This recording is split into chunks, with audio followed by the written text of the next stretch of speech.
자, 오늘 저와 여러분은 미가서 6장 1절에서 5절에 있는 말씀을 가지고 너희는 여호와의 변론을 들으라 라는 제목으로 잠시 은혜를 나누고자 합니다. 변론이라고 하는 것은 내가 말하기도 하고 듣기도 하는 거예요. 그러니까 하나님께서 너희가 나와서 나하고 한번 이야기를 해보자 라고 하는 거예요. 이야기를 해보자. 오늘 예배를 통해서 하나님과 잘 대화가 통해서 올해 한 해 동안에는 여러분의 영혼이 잘됨 같이 범사에 잘되고 강건한 축복의 성도가 되기를 주님의 이름으로 축원합니다. 여러분 썬데이 크리스찬이라는 말을 많이 들었을 거예요. 그죠? 썬데이 크리스찬. 저는 썬데이 크리스찬만 많아도 좋겠어요. 썬데이 크리스찬이 뭐예요? 주일날만 교회에 나오는 성도. 그죠? 주일날만 교회에 나오는 성도가 많아도 좋겠습니다. 다른 데로 새지 않고. 자, 오늘날 우리 기독교인들에게 당신은 어떤 종류의 크리스찬인가? 라는 질문을 할 때가 있습니다. 당신은 어떤 종류의 크리스찬입니까? 자, 이것은 신앙생활을 하는 우리들에게 굉장히 중요한 질문입니다. 자, 여러분은 어떤 그리스도인입니까?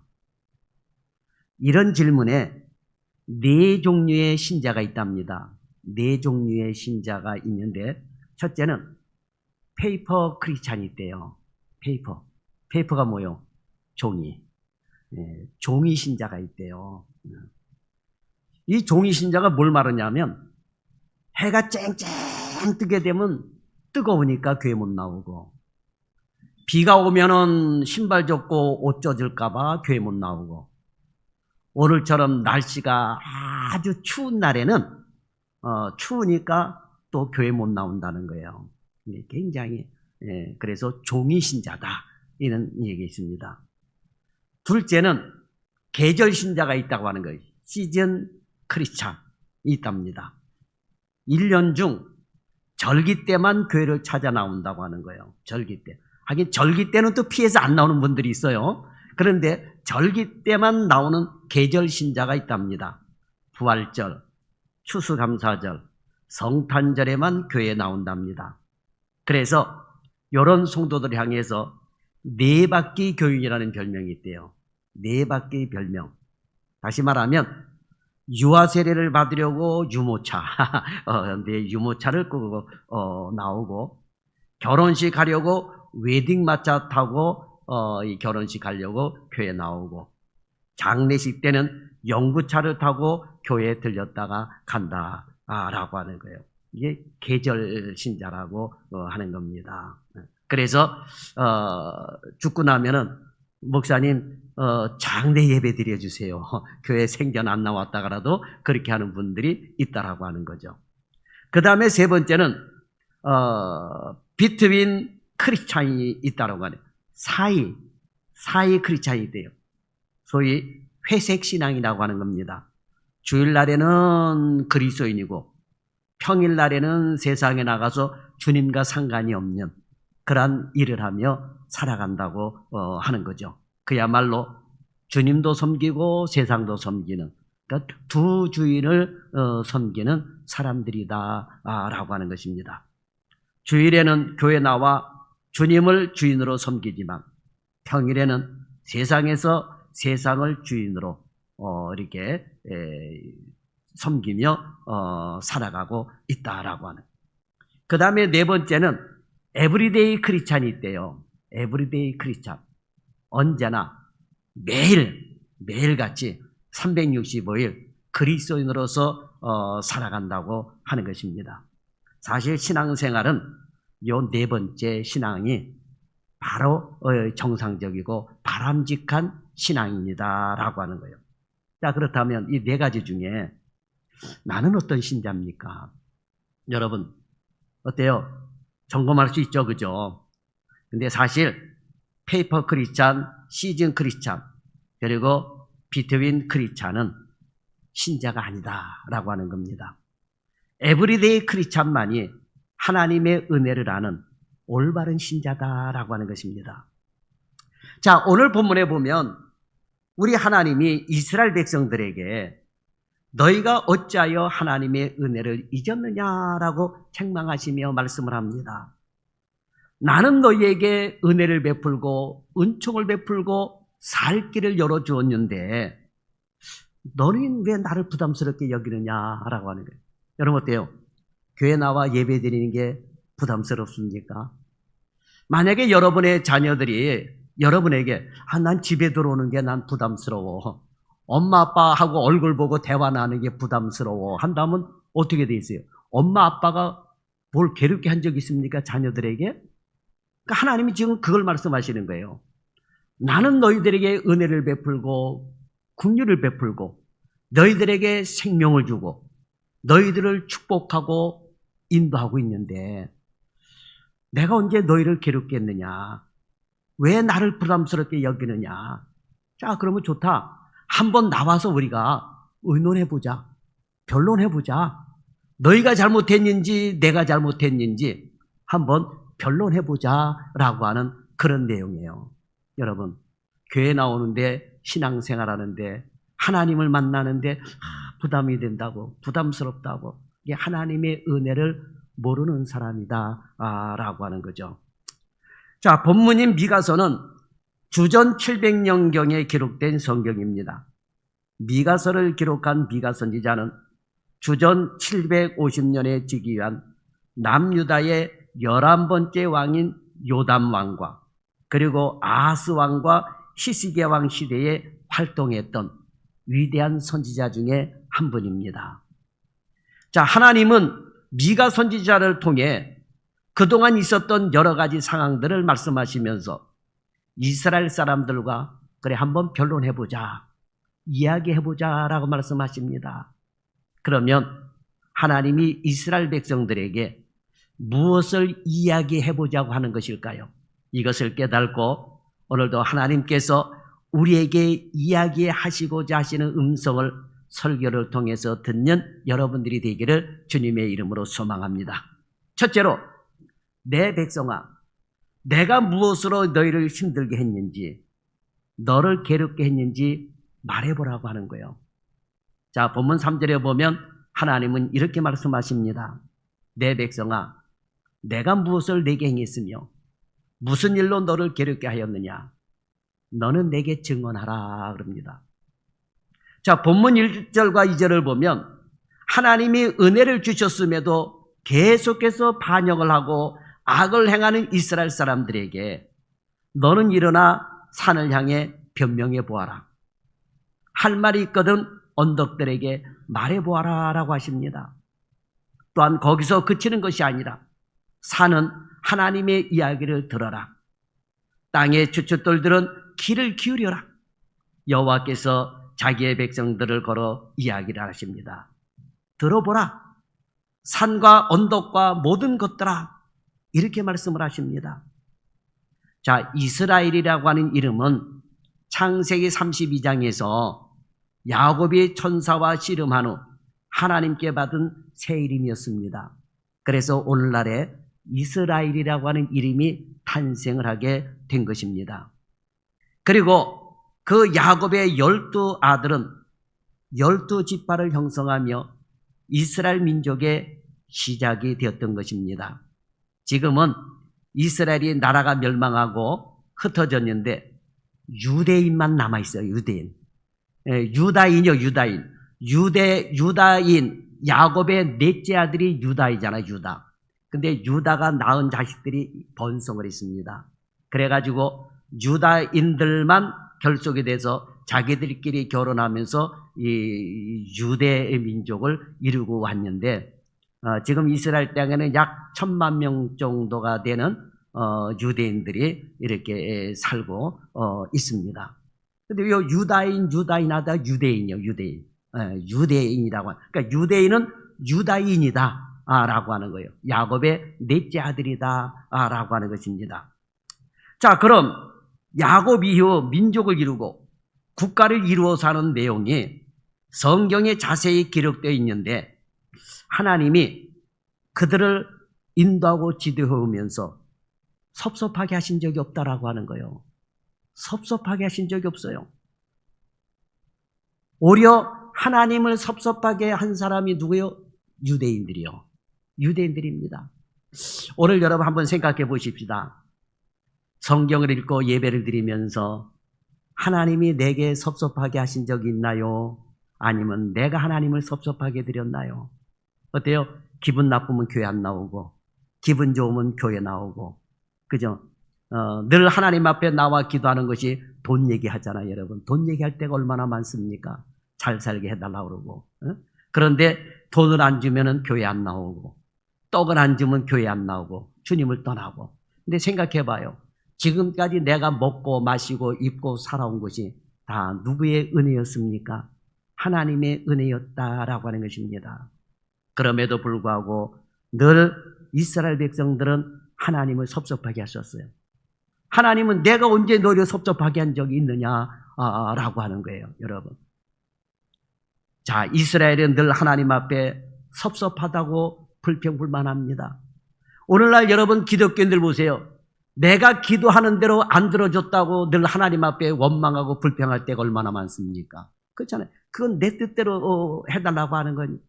여러분의 자녀들이 여러분과 대화를 나눌 때 여러분의 자녀의 뜻대로 해달라고 할 때 다 해줄 수 있습니까? 부모가 해줄 수 있는 게 있고 안 해줄 수 있는 게 있는 겁니다. 그러면 자녀가 앉아서 늘 밥 먹을 때마다 나는 엄마 아빠한테 섭섭해. 왜? 용돈도 많이 달라오는데 용돈도 안 주고, 뭐 내가 원하는 게임기도 살라 그러는데 게임기도 안 주고, 내가 갖고 싶은 게 얼마나 많은데 하나도 안 사주냐. 나는 섭섭하다. 그런다면 부모는 뭐라 그럴까요? 돈은 이 다음에 네가 커서 벌고 너는 지금 공부 열심히 해. 그죠, 여러분? 그럴 거예요. 하나님은 지금도 우리에게 마찬가지입니다. 늘 우리의 경제적인 문제, 질병의 문제, 이런 것들을 놓고 기도할 때 너는 일단 신앙생활을 잘해라. 원망하고 불평하지 말고 신앙생활부터 잘해라 라고 말씀하고 계시는 것입니다. 그런데 이스라엘 백성들은 늘 원망하고 불평을 해요. 자, 대표적인 것으로 광야 40년의 생활을 보십시다. 광야 40년의 생활이 너무나 방대한데 그 가운데 만나 한 가지만 보십시다. 만나. 자, 처음 하나님이 이스라엘 백성들에게 만나를 주셨을 때 사람들의 반응이 어땠습니까? 출애굽기 14장 31절에 보게 되면 이스라엘 민족이 그 이름을 만나라 하였으며 가시같이 시고 맛은 꿀 섞은 과자 같았더라 그랬습니다. 자, 만나를 처음 맛보는 그 순간 그들은 꿀 섞은 과자 같은 맛이라고 합니다. 한마디로 말하면 최고의 맛이다. 아침에 자고 일어나 보니까 뭐가 쫙 걸렸어요. 그래서 이게 뭐냐 해가지고 그게 만나요, 만나. 만나라고 하는 것이 이게 뭐냐 라고 하는 거예요.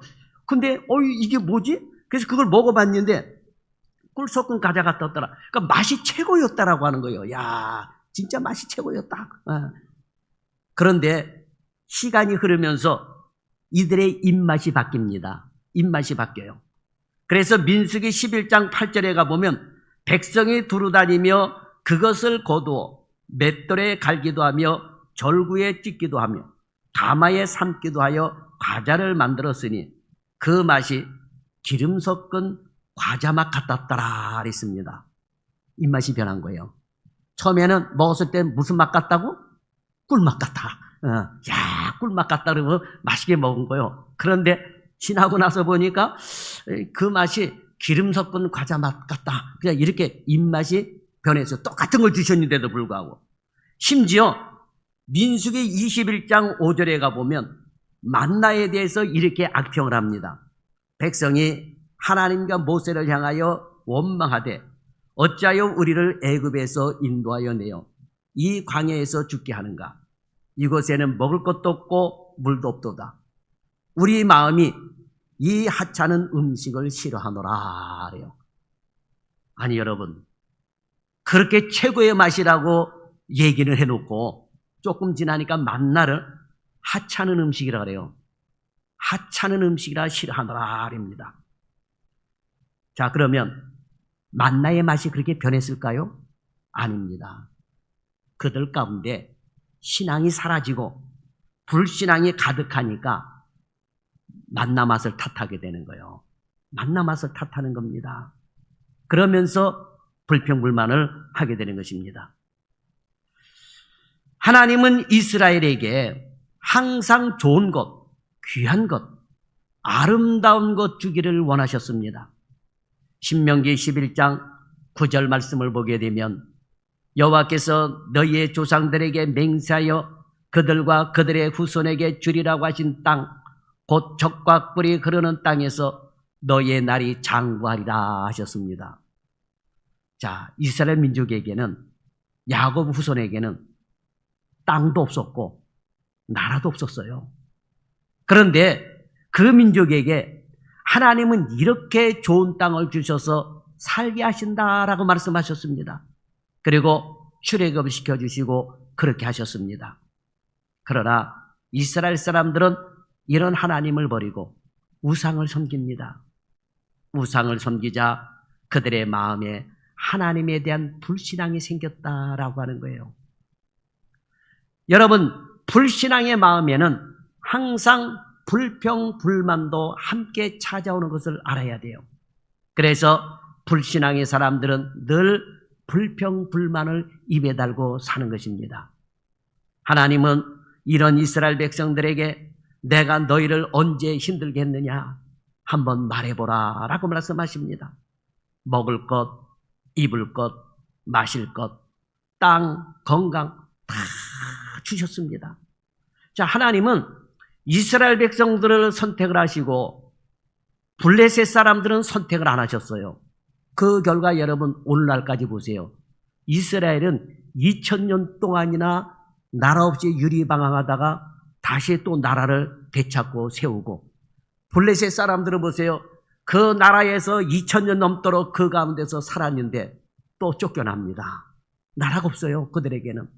왜 그렇습니까? 그냥 고아처럼 그냥 떠돌이 생활하는 거예요. 그러나 이스라엘은 선택받은 민족으로서 하나님께서 고아와 같이 버려두지 아니하시리라 하시면서 붙들고 계시는 거예요.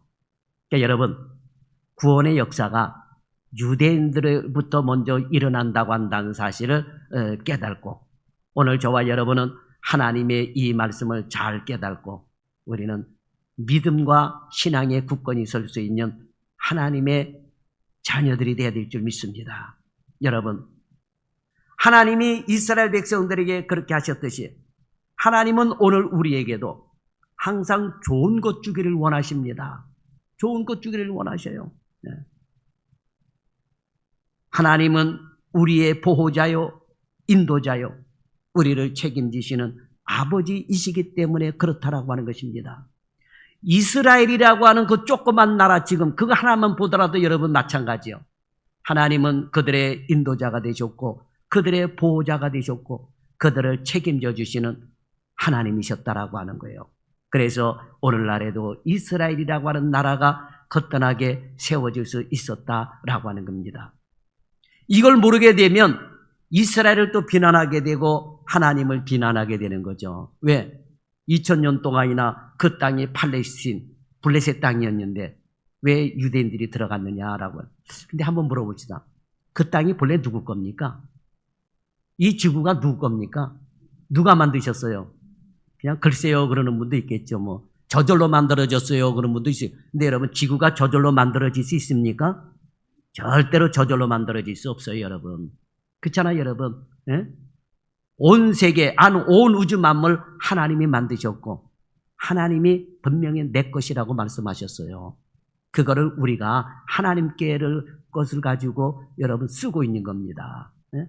그런데 하나님은 그 이스라엘 민족을 선택하셔서 젖과 꿀이 흐르는 가나안 땅도 주셨고, 단지 하나 조건이 뭐냐? 우상 숭배하지 말고 하나님만 잘 섬기라고 하는 것입니다. 그런 하나님이 오늘 우리도 선택하셔서 교회를 세우시고 우리를 지키시고 인도하여 주신다라고 하는 것입니다. 그래서 여러분, 신앙생활만 잘하면 돼요. 다른 것 생각할 것 없습니다. 어려워도 힘들어도 내 뜻대로 되지 않는다 하더라도 하나님만 잘 섬기게 되면 때가 되면 하나님이 길을 열어주실 줄 믿습니다. 자, 로마서 8장 32절에 보세요. 로마서 8장 32절에 보면 자기 아들을 아끼지 아니하시고 우리 모든 사람을 위하여 내주신 이가 어찌 그 아들과 함께 모든 것을 우리에게 주시지 아니하겠느냐 그랬습니다. 아들까지 주신 분이 뭘 여러분 아까워서 안 주시겠습니까, 여러분? 그렇지 않습니까? 믿음의 사람들은 이런 사실을 알고 항상 하나님께 감사를 했던 것입니다. 그러니 우리는 이스라엘 백성들처럼 불신앙 가운데 불평불만하지 말고 올해 한 해 동안 감사함으로 하나님께 구하면 될 줄 믿습니다. 그러면 하나님이 주시는 은혜 가운데 올해 한 해도 근심 걱정 염려를 덜어버리고 감사하며 살아가게 될 줄 믿습니다. 비록 우리 소가 없어도 외양간에 소가 없고 양이 없고 먹을 것이 없다 할지라도 우리는 하나님으로 인하여 감사할 수 있는 그런 성도들이 되어야 될 줄 믿습니다. 그 다음에 두 번째로 하나님은 너를 애굽 땅에서 인도하여 내어 종로로 타는 집에서 속량하였는데 이것에 대해 이야기해보자라고 하는 거예요. 여러분, 자, 노예 생활, 종 생활, 이게 얼마나 힘든 건 줄 아십니까? 이거를 면천해 준 거예요. 자, 이조 시대 때 보게 되면 노예하는 분들이 우리나라에도 많았어요. 노예들이 많았거든요. 일반 하인하고 노예 생활하는 거하고 또 달라요. 그러면 이 노예 생활하는 사람들에게 가장 큰 소원이 뭘까요? 면천받는 거요. 면천받는 겁니다. 노예 신분에서 면천받는 거예요. 이조 시대 때도 여러분 그랬습니다. 그래서 면천받으려고 돈을 얼마나 많이 갖다 주고 여러분 면천받았는지 몰라요. 네. 오늘날 우리 기독교인들 가운데 그것을 모르고 하나님 돈을 많이 안 주면 부자로 안 만들어주면 나 예수 안 믿겠습니다. 그러는 분이 있어요. 그건 누구 손해요? 여러분 생각을 해봐요. 그러니까 사람이 진리를 깨닫지 모르면 이런 어리석은 사람이 된다라고 하는 거예요.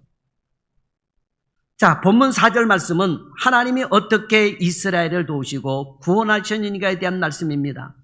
하나님은 이스라엘을 해방시키라는 명령에 불순종한 바로와 애굽에 10가지 재앙을 내리십니다. 나일 강물이 피로 변하는 재앙으로 시작하여 개구리, 이, 파리, 가축 전염병, 독종, 우방, 메뚜기, 흑암, 그리고 모든 짐승의 첫 새끼와 사람의 장자가 죽는 죽음의 재앙까지 내리셨던 것입니다. 사실 이것은 애굽 사람들이 믿는 신들이 아무것도 아닌 말 그대로 우상임을 알려주는 그런 재앙이었다라고 하는 것입니다. 하나님이 내리시는 이 재앙 앞에 애굽을 지키고 애굽 사람을 지켜준다는 신들이 너무나 무기력했던 것입니다. 그 어떤 신도 하나님이 내리시는 재앙을 막지 못했던 것입니다. 그 중에 10번째 재앙은 출애굽기 11장 이후에 기록이 되어 있는데 고대 사회에서는 이집트뿐만 아니라 이스라엘에서도 장자와 처음 난 짐승들을 특별하게 생각을 했던 것입니다. 땅에서 처음 난 것과 가축에 처음 난 것처럼 여인의 몸에서 맏아들로 하나님이 준 그런 장자를 첫 선물로 여겼던 것입니다. 그래서 첫 새끼뿐만 아니라 장자를 귀하게 여겼어요. 우리나라도 어때요? 우리나라도 장자를 귀하게 여겼습니다, 여러분. 그죠? 장자를 귀하게 여겼어요. 그래서 우리나라도 장자를 귀하게 여기고 재산도 거의 장자에게 물려줬어요, 여러분. 요즘은 안 그렇지만, 그죠? 그래서 장자는 조금 있는 집에 태어나면 먹을 걱정, 입을 걱정 안 하고 살았어요. 왜? 부모 거를 그냥 다 거의 물려 받았다라고 하는 거예요. 자, 그런데 이렇게 귀하게 여겼던 바로의 장자와 애굽의 모든 장자, 그리고 짐승의 처음 난 것들을 죽이는 재앙이 10번째 재앙이었습니다. 이런 하나님의 재앙 앞에 애굽은 자신들이 섬기는 다산의 신인 오시리스와 생명의 신인 아시스가 하나님이 내리신 재앙을 막아주지를 못했던 거예요. 아무것도 아니었다라고 하는 거예요. 그러니까 애굽 사람들이 섬기는 이런 생명의 신과 다산의 신이 아무것도 아니었다라고 하는 거예요. 하나님이 내리시는 죽음의 재앙을 막아내지를 못했던 것입니다. 당시 애굽에서 바로는 태양신인 라의 현신이라고 했던 겁니다. 그러니까 태양이 바로로 신으로 현신에서 내려왔다라고 하는 거예요. 우리나라 이웃인 중국도 왕을 뭐라고 불렀어요? 천자. 천자가 뭐요? 하늘의 아들이라고 하는 뜻이잖아요. 하늘의 아들이라고 하는 거예요. 그래서 하늘처럼 떠봤던 거죠. 중국이 임금을 천자라 그러니까 일본은 한술 더 떠가지고 그러면 우리는 하늘의 황제다 그러지 천왕이다 그러고 말도 안 되는. 그래서 여러분 그런 임금들을 신으로 섬겼잖아요. 여러분 신으로 섬겼어요. 근데 여러분 얼마나 어리석습니까 이것이. 네. 그리고 이 라의 현신을 이 바로라고 생각을 했고 장자는 청년의 육체를 입은 호루스라는 신으로 생각을 했던 겁니다. 그 신들의 현신인 바로가 자기 아들과 백성들의 장자의 죽음을 막지를 못했습니다. 이것은 모든 신들은 우상이고 아무것도 아님을 증명하는 그러한 사건이었던 것입니다. 자, 그런데 여기서 애굽의 술사들이 첫 번째 재앙인 물로 피를 만드는 기적과 두 번째 재앙인 개구리가 올라오는 기적을 흉내를 냅니다. 물론 그 이전에 지팡이가 뱀으로 변하는 일도 따라했죠. 모세의 지팡이가 던져서 뱀으로 변하니까 술사들이 따라서 했어요. 그래서 술사들의 지팡이도 뱀으로 변했습니다. 그런데 모세의 지팡이가 그걸 다 잡아먹어 버렸잖아요. 그죠? 그런 사건이 있긴 있었어요. 그리고 어쨌든 이 피의 재앙 그리고 개구리 재앙까지는 흉내를 냈습니다. 그러나 세 번째 이 재앙부터는 따라하지를 못했습니다. 눈속임조차 하지 못했다라고 하는 거예요. 그런데 이런 10가지 재앙을 보면 놀라운 것이 있습니다. 출애굽기 8장 22절에 보면 그날에 나는 내 백성이 거주하는 고센 땅을 구별하여 그 땅에는 파리가 없게 하리니 이로 말미암아 이 땅에서 내가 여호와인 줄을 네가 알게 될 것이니라 그랬습니다. 이런 표현은 흑암 재앙에서 다시 나오는데 이 10가지 재앙이 이스라엘 사람들이 사는 곳에는 내려지지 않았다라고 하는 거예요. 얼마나 여러분 신기합니까? 네? 같은 애굽 땅인데도 여러분 한쪽에는 흑암이었고 한쪽에는 대낮이었다라고 하는 것입니다. 이렇게 하나님은 이스라엘을 지키시고 보호하시는데 이렇게 세밀하게 하셨다라고 하는 것입니다. 애굽 사람들에게는 이가 득실득실 거려가지고 옷을 입을 수가 없는 거예요. 그러니까 이 잡기 바쁜 거죠. 근데 이 잡는 게 여러분 수월합니까? 이 잡아보셨어요? 응? 아마 저와 여러분은 이 많이 잡았을 거예요. 왜? 겨울 내내 내복 한 번 갖고 입다가 이제 겨울 좀 지나고 나면은 그 내복에 이도 들끓고 벼룩이도 들끓고 그러면 그거 벗어가지고 그냥 밤에 근질근질 하니까 호롱불 밑에 앉아가지고 이를 똑똑거리고 잡은 그런 기억도 있었죠. 그죠? 아마 연세 드신 분들은 그런 기억들이 다 있을 것입니다. 근데 애굽 사람들은 그렇게 이로 인하여 고통을 당했는데도 이스라엘 사람들이 사는 땅에는 그런 고통이 없었다라고 한 거예요. 하나님께서 버림받은 백성과 택함받은 백성을 정확하게 구별하셨다라고 하는 것입니다. 이렇게 하나님은 세밀하게 일하셨고 택한 백성을 보호하셨다라고 하는 거예요. 그리고 모세와 아론과 미리암을 통해 이스라엘을 구원해 내셨습니다. 모세는 지도자로 아론은 제사장으로 미리암은 찬양하는 일로 하나님을 가르쳤고 이스라엘을 지도하고 인도해 내는 것입니다. 하나님은 이렇게 이스라엘의 구원을 철저하게 준비하시고 실행하셨던 것입니다. 자, 그런데 하나님은 오늘 우리도 구원하시기 위하여 이렇게 준비하시고 일하신다는 사실이에요. 하나님의 아들인 독생자 예수님을 이 땅에 보내시어 우리의 죄를 대신 지고 십자가에 달려 죽게 하셨습니다. 그리고 예수를 믿는 자를 구원 얻게 하셨다라고 하는 것입니다. 그런데 우리는 그 놀라운 십자가 사건을 믿을 만한 믿음이 없었던 거예요. 그래서 하나님은 믿지를 못하는 우리 인간들에게 성령님을 우리에게 보내주시고 우리 안에 거하게 해주셔서 믿게 하셨다라고 하는 것입니다. 그러니 오늘 우리가 예수를 믿는 것이 얼마나 큰 은혜인 줄 알고 여러분 감사해야 될 줄 믿습니다. 그래서 우리가 죄에서 속량함을 받은 거요. 속죄함을 받은 것입니다. 이렇게 죄에서 면천이 됐어요. 그러니 여러분 얼마나 감사합니까? 얼마나 감사합니까? 간혹가다 얘기하지만 이조 시대 때만 하더라도 불과 백몇십 년만 하더라도 죄를 짓게 되면 우리나라는 그 유명한 곤장을 맞았어요. 죄값 때문에. 그런데 그 곤장을 매 맞는 사람을 샀어요. 돈 있는 사람은. 그리고 자기는 매를 안 맞고 돈 받고 매 맞는 직업을 가진 사람도 있었다라고 하는 거예요. 그런데 우리는 매 맞는 것이 아니라 우리는 죄 때문에 죽을 수밖에 없어요. 그런데 그런 우리를 살리시려고 주님께서 죄에서 속량하시려고 십자가에 달려 돌아가셨다라고 하는 거예요. 그래서 여러분 우리가 예수를 믿는 거예요. 그래서 예수를 믿으라고 하는 것입니다. 여러분 예수 잘 믿으면 절대로 손해보는 일이 없습니다. 예수 잘 믿으시길 바랍니다. 하나님은 그걸 이야기해 보자고 하는 거예요. 내가 아들까지 죽이면서까지 너희를 속량했는데 나와봐라. 뭐가 섭섭하냐? 섭섭한 거 얘기해보라. 여러분 생각해 섭섭한 거 한번 얘기해 보세요. 내가 없는 거 섭섭할 수도 있겠지. 그렇죠? 그러나 여러분 그거는 내 뜻대로 되는 것이 아니잖아요. 여러분 부자가 되고 싶습니까? 그러면 성경에 손이 부지런한 자가 부자가 된다라고 그랬어요.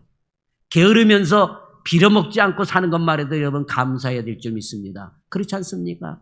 그러니까 내가 무능해서 안 되는 거 가지고 섭섭해하지 말고 하나님을 잘 섬길 수 있는 여러분이 될 수 있기를 바랍니다. 그 다음에 세 번째로 하나님은 지금까지 지키고 인도하신 것을 이야기해보자라고 하는 거예요.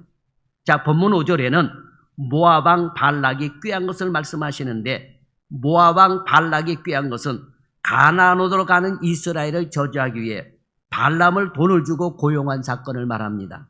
그러나 하나님은 오히려 발람의 입을 통해 발락의 악한 계획이 쓸데없는 것이라는 사실을 증언하게 하셨던 것입니다.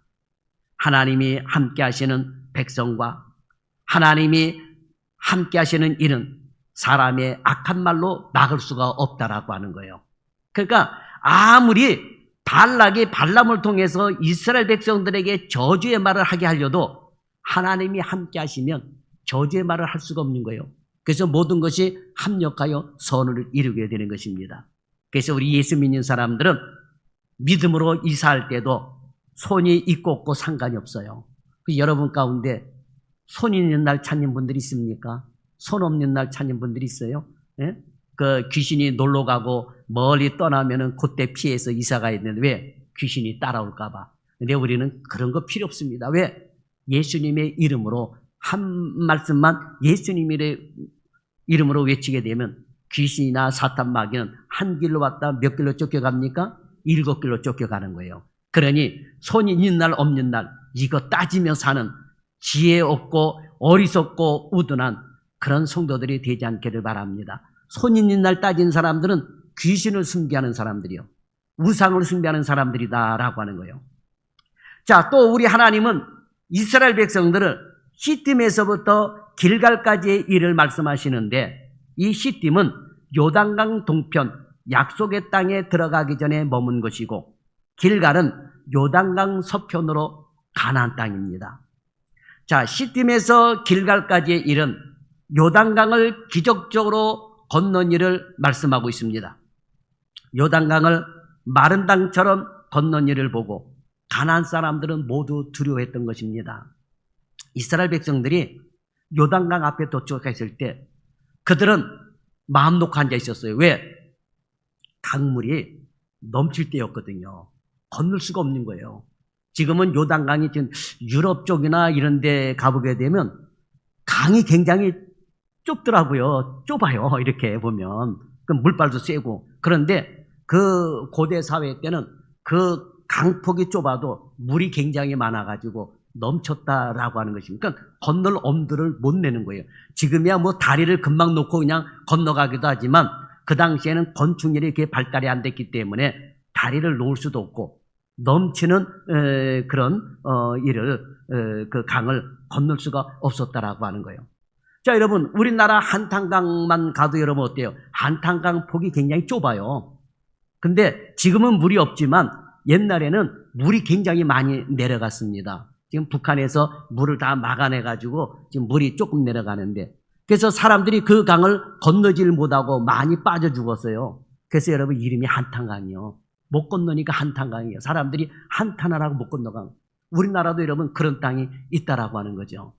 자, 그런데 요단강이 그렇게 물이 넘치고 물발이 세고 이스라엘 백성들이 못 올 줄 알았던 거예요. 그런데 어느새 보니까는 마른 땅처럼 건너가지고 그냥 60만이 넘는 대군이 요단 동편에 있다가 요단 서편에 와서 다 건너와 버린 거예요. 그러니 얼마나 여러분 기절초풍할 일입니까? 근데 그런 요단강도 하나님이 마른 땅 건너가게끔 행해 주셨다라고 하는 것입니다. 그래서 가나안 사람들은 그 장면을 보고 두려워합니다. 또한 요단강을 건넌 후에 이스라엘 백성들에게 하나님은 할례를 행하라고 말씀하셨습니다. 할례는 하나님이 나를 백성으로 삼으시고 나는 하나님을 구원자로 믿고 살겠다라고 하는 언약 예식입니다. 그런데 이스라엘 백성들은 지금도 몸의 할례를 행하면서도 하나님의 언약을 잊고 살았습니다. 이에 미가 선지자는 이 일을 통해 너희가 왜 하나님의 은혜를 잊어버렸느냐라고 책망을 하는 거예요. 지금도 이렇게 하나님의 백성으로 할례를 행하면서 근데 왜 하나님의 은혜는 잊어먹고 사느냐라고 하는 거예요. 그걸 책망하는 거예요. 하나님이 이스라엘에서 구원을 말씀하시기에 애굽에서 이스라엘을 구원한 이후에도 이렇게 이스라엘을 지키시고 인도하셨다는 것을 너희들이 생각해 보라라고 하는 거예요. 하나님은 출애굽한 이스라엘 백성들을 출애굽기 13장 21절에서 22절에 보면 어떻게 인도하셨는지 이렇게 말씀하십니다. 여호와께서 그들 앞에서 가시며 낮에는 구름 기둥으로 그들의 길을 인도하시고 밤에는 불 기둥을 그들에게 비추사 낮이나 밤이나 진행하게 하시니 낮에는 구름 기둥 밤에는 불 기둥이 백성 앞에서 떠나지 아니하니라 그랬습니다. 하나님은 광야에서 불 기둥 구름 기둥으로 인도하시고 보호하셨다라고 하는 것입니다. 만나와 메추라기를 주어 먹게 하시고 반석에서 샘물을 내어 먹게 하십니다. 옷이 해지지 않고 신발이 닳지 않았습니다. 종일 걸어도 발이 부르트지 않았다라고 하는 거예요. 이렇게 지키시고 인도하신 것은 이스라엘뿐만 아니라 이스라엘을 따르는 사람들도 그리고 짐승들도 그렇게 해주셨다라고 하는 거예요.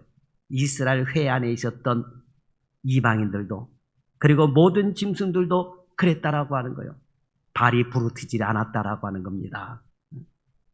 주님은 요한복음 14장 18절에서 내가 너희를 고아와 같이 버려두지 않냐고 너희에게로 오리라고 말씀하셨는데 하나님은 정말로 이스라엘 백성들에게 그렇게 하셨던 것입니다. 이스라엘을 그렇게 택하신 하나님은 오늘 우리는 어떨까요? 우리도 외면하시지 않습니다. 베드로전서 2장 9절 상반절을 보면 너희는 택하신 족속이요 왕같은 제사장들이요 거룩한 나라요 그의 소유가 된 백성이니라고 말씀하셨습니다. 오늘날은 구름기둥 불기둥이 아니라 오늘 우리에게는 성령 하나님이 직접 우리 마음 안에 거하시면서 우리를 직접 인도하고 계시다라고 하는 것입니다. 이걸 여러분 기억하시 바랍니다.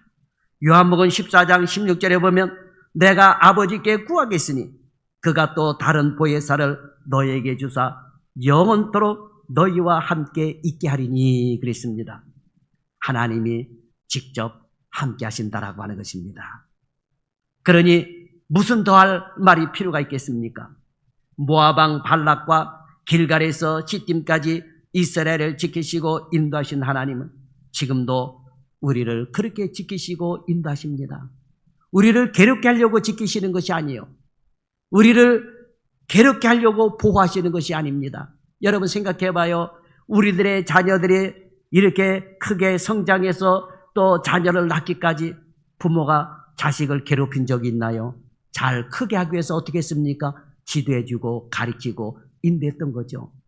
자, 자녀들에게 아침에 일찍이 깨워가지고 학교 보냅니다. 그 자녀가 엄마가 왜 나를 이렇게 괴롭게 해? 근데 사실 그 괴롭게 하는 겁니까? 그렇지 않거든요. 자녀 잘되게 하기 위해서 여러분 깨워서 학교 보내는 거잖아요. 여러분 먹어야 키가 크죠. 안 먹으면 저처럼 키가 안 커요. 여러분 생각해봐요. 그렇지 않습니까? 그러니까 먹어라 먹으라고 먹입니다. 밥숟가락을 떠서 먹이며 다녀요. 그럼 애가 엄마는 나 밥 먹으라고 날 괴롭힌다고 그렇게 얘기하는 자녀도 있잖아요. 여러분 그러나 괴롭게 하려고 밥을 안 먹는 밥을 먹으라고 하는 게 아니잖아요. 여러분 그렇지 않습니까?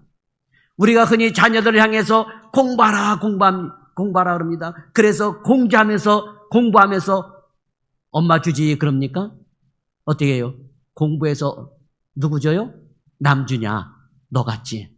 그러니까 여러분 공부하라 합니다. 공부하라고 하는 것도 괴롭게 하려고 여러분 한 것이 아니에요. 마찬가지요. 하나님께서 우상을 숭배하지 말아라. 여러 가지 죄 가운데 죄 저지지 말아라 하는 이런 모든 것들은 우리를 괴롭게 하려고 말씀하시는 것이 아니다라고 하는 거예요. 성경의 모든 말씀을 보면 하라 하지 말라고 되어 있는데 우리를 괴롭게 하려고 하신 말씀들이 아니에요. 다 우리 잘되게 하기 위해서 말씀하고 있는 것입니다. 그래서 여러분 신앙생활 잘함으로 말미암아 악한 영에 미혹되어서 하나님을 원망불평하지 말고 불신앙에 영향을 받지 말고 악한 말을 하지 말고 그래서 하나님의 복을 놓치는 어리석은 사람들이 되지 않기를 바랍니다. 하나님은 내가 너희를 구원하려고 구원한 후에도 돌보는데 왜 불신앙의 길로 가느냐 이야기해보자 하시는 것입니다. 하나님이 얼마나 답답하면 이렇게 말씀하시는 것일까요? 그러니 오늘 우리는 하나님이 우리를 구원하시고 지키시고 인도하시는 이 은혜를 깨달아야 될 줄 믿습니다. 그래서 하나님의 기쁨이 되고 올해는 하나님의 축복 속에 여러분의 삶이 더욱 풍성해지기를 예수님의 이름으로 축원합니다. 기도하겠습니다. 전능하시고 거룩하신 우리 아버지 하나님, 오늘 우리는 광야 같은 세상을 살아가고 있습니다. 이 광야 같은 세상에 하나님의 돌보심과 인도하심을 믿고 감사하는 성도들이 되게 하여 주옵소서. 원망과 불평을 말하며 입술로 범죄하는 성도들이 하나도 없게 도와주옵소서. 하나님께서는 인생의 쓴 연못을 달게 하려고 우리 가운데 구세주 예수 그리스도를 보내주셨습니다. 이러한 진리를 알고 감사하는 성도들이 되게 도와주옵소서.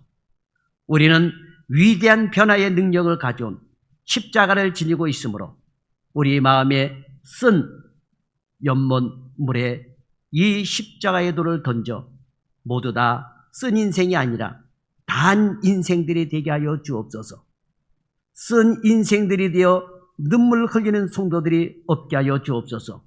이는 힘으로도 되지 않냐고 능으로도 되지 않냐고 하나님의 성령으로 되는 것임을 다시 한번 깨닫사오니 아버지여, 오늘 우리가 다 주의 말씀을 듣고 예수님의 십자가의 도를 받아들이고 성령님을 받아들임으로 말미암아 변화된 인생을 살게 도와주옵소서.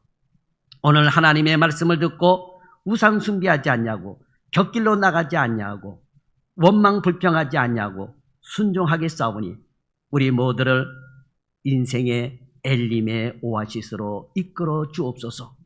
하나님의 말씀에 귀를 기울이고 하나님 앞에 의롭게 살며 하나님의 말씀을 지키는 우리 모두가 되게 하여 주옵소서. 올해 한 해도 우리의 육신의 장막이 갈증이 일어날 때 오아시스인 엘림을 만날 수 있도록 인도하여 주시고 올해도 우리의 영혼이 잘됨같이 범사에 잘되고 강건한 축복 속에서 살게 하여 주옵소서.